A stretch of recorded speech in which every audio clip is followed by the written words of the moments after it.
Mataduree walalee keetii obsa fixannee gaafate. Ashamaa akkam jirtu qeerroowwan koomartuu ilmaan haadha tokko qarreen bahaa dhiyaa ijoolleen wallaggaa jirtu warra arsii wal harkaa fuudhiitii dhaamsanaaf dabarsi. Qeerroo shawwaaf jimmaa jirtu warra argee hiddituu akka soonsaa loltuu akka kanniisaa ani isinan argee. Qeerroo warra mattuu gujii fi booranaa warri diina keenya nurraa galuu didde tokkummaadhaan kaana. Qeerroo warra buunnoo jirtu warra baalee daangaarraa buqqa'uun kan bara darbeerra isa maatu caale. Qulqulluu turoobee lafarra lola'ee kunoo bishaan faale duuti ilmaan nagaa'oo kunoo itti caale.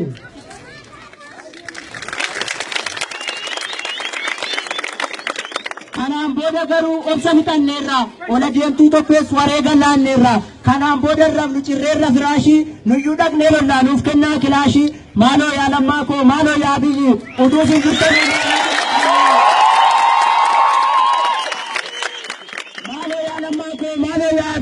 Utuu sin jirtanuu maaliif dhumaa biyyi. Lubbuuwwan qaqqaalii kennuun of wareege waaboon eegaan biyyaa maaliif ta'e eege. Kabajaa keessaniif jecha keessan eege gad of qabee taa'e akka waan sodaate lubbuu tokkittiisaa sodaa malee laate. Beekaa gad of kannaan sodaatti fakkaate qeerroon Oromiyaas ka'eera kutate du'a uummata nagaaf hundumtuu rifatee. Hiriira nagaa ba'uuf waliin beellamate manca'uu qabeenyaaf buqqa'uu daangaarraa maalumaaf callisa qeerroon Oromiyaarraa.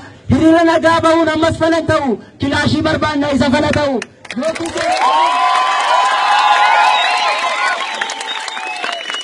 Beekaa sargachuudhaan biyya ofiif ta'u yookiis wareegamuun isaaf nyaata ta'u akka kana malee daangaan Oromiyaa yoomuu daangaan ta'u. Karaa kaabaa kibbaa hunduutti marsee karaa bahaaf dhiyaas dhaamsasaa dabarsee Oromiyaa jiituu gogsuudhaaf dadarsee maaloo lammaan keenyas maaf kennee dabarsee atis waa biyyi koo higuma qeerrootiin araat kiiloo teesse barcuma jaraatu dariisu jaambessee.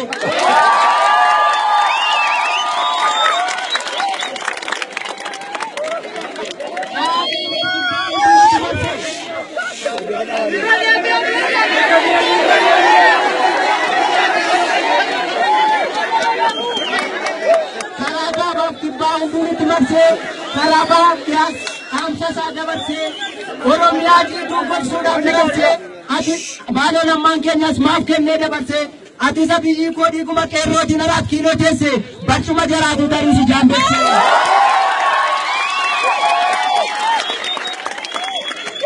Nuti jennee baay'ee lafa dhiinne bitootessa 24 mattuu keessa fiigne firiin qabsoo keenyaa kunootiin mul'ate waraabeeyyii guyyaas qeerrootiin jifate. Jennee si abdannee kiyyoo isaanii diigdaa waa'een du'a lammii yoo sitti mul'ate atis of beeksisuuf addunyaarra fiigdaa.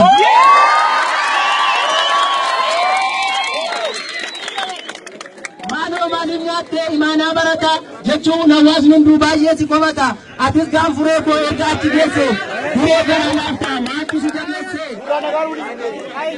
Asuma Finfinnee araat kiiloo teesse dhufteen hin gaafattu maaluma dhageesse. Arabaaf Jarmanii inni sitti dhiyeesse Wallagga bahaa moomaaf sirraa fageesse.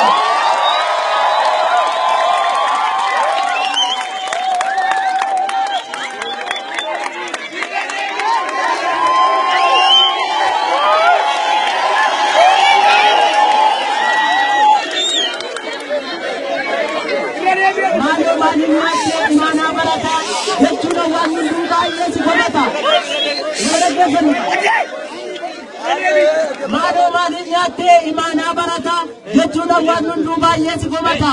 Atis gaanfuree koo erga achi geesse duroo garaa laaftaa maaltu si jabeesse. Asuma Finfinnee araat kiiloo teesse dhuftee nun gaafattu maaluma dhageesse. Arabaaf Jarmanii inni sitti dhiyeesse Wallagga bahaa moomaaf sirraa fageesse.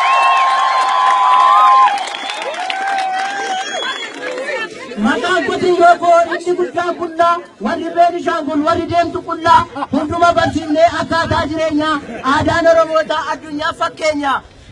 Maaloo yaa jarana maal ilaallee teenya poolisii Oromiyaa gaachana saba keenya nu jalaa ajjeefnaan kunoo gadda teenya. Baraan rakkoo baasuun maaliif nuuf ta'e hiree qeerroowwan Oromoo tokkummaan isaa humnaa haa falmatu ta'e.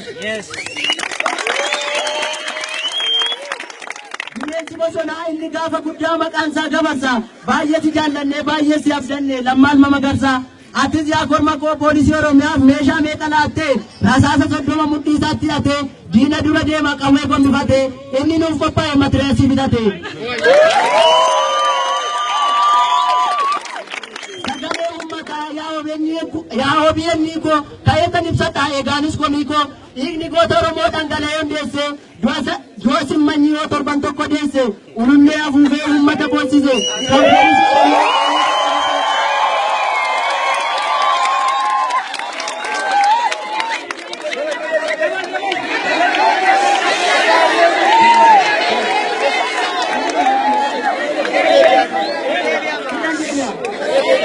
Sagalee uummataa yaa OBN ko kayetan ibsadhaa eegaanis komii koo dhiiga goota Oromoo dhangala'ee hundeesse du'a simmanyii yoo torban tokko deesse ulullee afuufee uummata boonsise.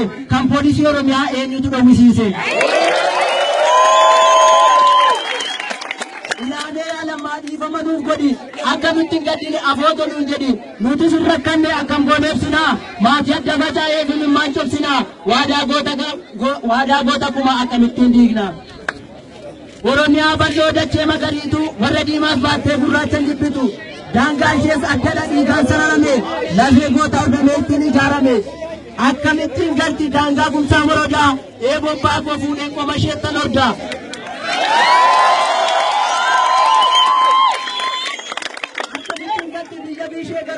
Gaachana abbaa kootiin kuffiseetan darbaa biyya qeerroof akkamittiin galti biyya waaqoo guutu biyya qeerroof jaarsi tokkummaan falmatu akkamittiin galti biyya oliiqaa dingil biyya eebbisaa addunyaa nu nyaachuuf shishirti harcaatu nafxanyaa.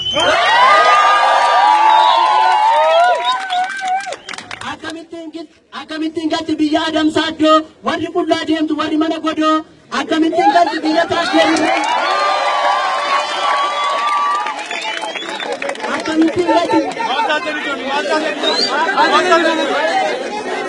Akkamittiin galti biyya taatee jirru qeerroowwan Oromoo utuu nuti jirru akkamittiin galti biyya meetii sheengoo warri miti nyaattu warri akka wangoo dhaabbatee ishee eega firisaa shuuramu qeerroowwan biyya koo daangaan Oromiyaa yoomiyyuu sarbamu. Akkamittiin galti biyya abbaa gammachiis biyya Asteer Gannoo fannisee ishee guba qeerroon caalii shoonoo.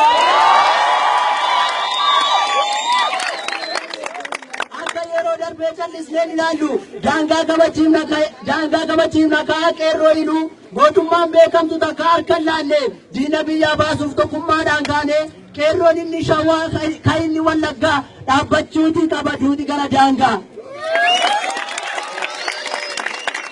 Dinkannaa abaa'oo warri odeessitu waan raacitti hin qabne ala bukeessitu qabattoo gootee qawwee kan abbaan fedhe hiiktu diina daangaa darbee nurraa achi hin deebistu.